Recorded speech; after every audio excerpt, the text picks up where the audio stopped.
La période de Noël est ouverte, ça y est. Petite pensée pour tous les pédophiles qui n'auront pas leur petite poupée Chine sous le sapin. Eh oui, les gars. Eh, vous l'avez vu ou pas, cette petite poupée? Ouais. Une petite poupée porno. Oui, on est tous là, on l'a tous vu, forcément. Ils l'ont passé tellement de fois aux infos. Il va y avoir tous les pédophiles qui se branlaient devant BFM et CNews. Quoi? Un porno à cette heure-là? Ah, c'est ridicule, je vous jure. C'est une petite poupée en silicone comme ça, tu sais, elle fait en moyenne 1m30. Je sais pas si vous avez vu, elle a un petit visage tout triste comme ça, une petite manga. C'est comme si elle savait pourquoi elle avait été fabriquée, le délire. Ah, c'est gênant. Et là, dans les Bouches-du-Rhône, ils ont arrêté un mec, un homme de 56 ans, qu'on avait acheté une. Et moi, je me disais, imaginez si les keufs sonnent chez le mec, la porte s'ouvre et c'est un nain. Est-ce qu'ils peuvent vraiment... Non mais sans blague, ils peuvent pas arrêter quelqu'un pour avoir acheté un truc à sa taille. Hey, ils peuvent faire quoi d'autre? Tu vois, ils lui disent... Ah, c'est vrai, Kim. Joker. Hey, ils peuvent juste lui dire... Désolé, amusez-vous bien avec votre petite poupée, monsieur. Non, c'est abusé de ouf. Je vous jure. Attendez, parce que j'essaye de suivre. Tu découvres le prompteur? Ouais, je découvre le prompteur, ça arrive. Non, mais parce que vous avez vu, le gouvernement, en fait, les a interdits.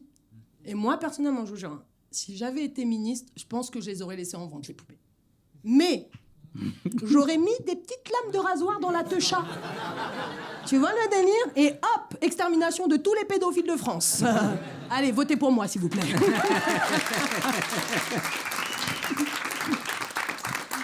Vous saviez qu'en 1977, il y a une pétition qui a été signée, Oui. t'as vu ça? Oui. Pour décriminaliser les rapports sexuels avec des mineurs de moins de 15 ans.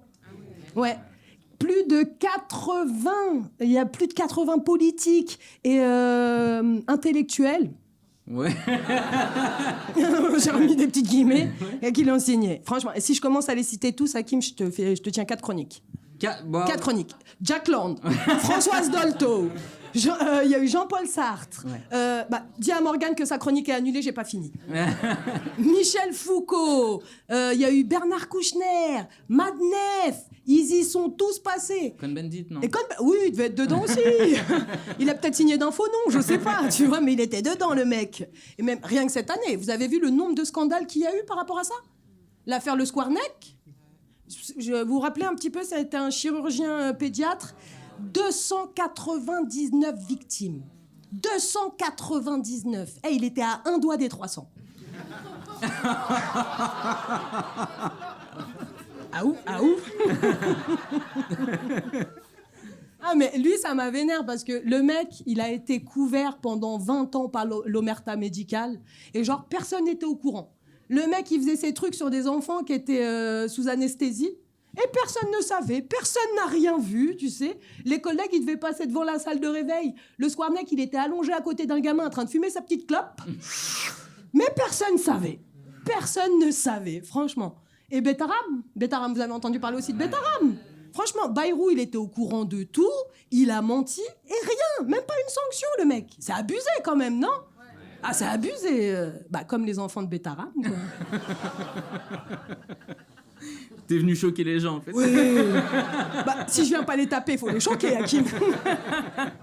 Non, mais c'est trop. Franchement, là, ce pays, c'est trop. Tu tapes affaires pédocriminelles sur Google, et il y a plus de résultats différents que si tu tapes recettes de couscous. Et Dieu sait qu'il y a énormément de recettes de couscous différentes. Hein. C'est abusé. Franchement, ils sont partout. Ils sont partout. Dans les églises, dans les écoles, les hôpitaux, le lit du président, et même... C'est factuel, vous pouvez rien dire. C'est factuel. Vous êtes venus voir la riposte, cherchez pas. Et j'ai pas dit quel président. Ouais, c'est vrai. J'ai pas dit quel président, non mais c'est vrai. Et même à la télé, les gars, vous avez vu Morandini, tout le monde est au courant, le mec passe tous les jours à l'antenne et ça choque personne. Il aurait plus manqué qu'il fasse lui-même une petite chronique sur les poupées Chine. Je l'aurais bien vu faire un petit reportage et faire « Non, mais c'est scandaleux, c'est honteux, il n'y a même pas de modèle masculin, ils n'ont pas pensé à moi !» Et c'est trop cher. Non, mais je vous jure, c'est gênant. C'est vraiment, on est trop un pays de pédos. Franchement, ça me met mal à l'aise le délire. Pédocriminel, fini quand même cette phrase. De pédocriminels. Non, mais c'est vrai, je crois qu'on est les numéros 1 mondial. Enfin, non, on est numéro 2 après les Belges. Il y a les Belges avant nous. Alors, on les a battus à la Coupe du Monde. Ils nous battent sur ça. Un partout, on est quitte. On est quitte. Non, mais c'est vrai. Franchement, on est d'accord pour dire que les Belges n'ont pas une super gastronomie, mais ils ont des pédophiles formidables. Bon, on va finir quand même cette chronique sur une petite touch positive. Non, mais parce que là, j'ai quand même bien conscience que toute la chronique est un peu à charge contre les pédophiles. Vraiment. Et j'aimerais pas qu'on pense que je suis pédophilophobe. Non, parce que je ne dis pas. Donc, pour finir, on peut dire ce qu'on veut. Il y a une chose qu'on peut pas leur enlever à ces messieurs, c'est que c'est quand même les rares hommes qui aiment parler après le sexe. Chut, c'est un secret. Dis-le pas. Merci de m'avoir écouté. Radio Nova. La riposte.